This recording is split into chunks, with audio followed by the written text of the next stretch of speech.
Saint grand martyr sévérien. Saint Sévérien vécut à Sébaste sous le règne de Licinius, vers 315.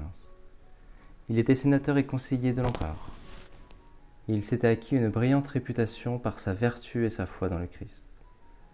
Lorsque le duc Lysias, celui qui fit exécuter les 40 martyrs, vint prendre le gouvernement de Sébaste, il entendit parler de Sévérin et de nombreuses conversions des païens qu'il avait réalisées par sa parole et l'exemple de ses vertus.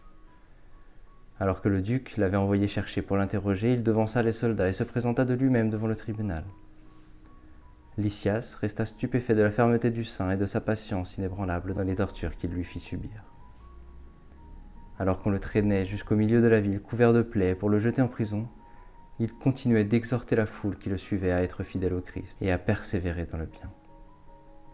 5 jours plus tard, après lui avoir déchiré la chair avec des ongles de fer, on lui suspendit 2 grosses pierres, l'une au pied, l'autre au cou, et on l'attacha par la ceinture en haut d'un mur. Là encore, il stupéfia tout le monde par son endurance, et ayant continué de proclamer le Christ pendant de longues heures, il remit son âme à Dieu dans la joie.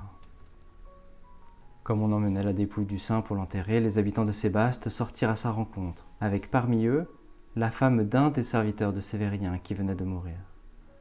Dans son chagrin, celle-ci se tourna vers la dépouille de son mari en lui disant « Lève-toi, mon cher époux, que nous allions à la rencontre de notre maître. » À peine eut-elle prononcé ces paroles, le mort se leva, accourut assister aux funérailles de Sévérien et vécut encore 15 années.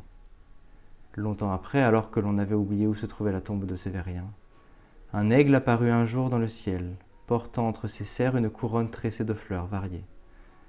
Il la déposa sur le sol, et les chrétiens apprirent à ce signe que devaient se trouver enfouies là les reliques d'un ami de Dieu.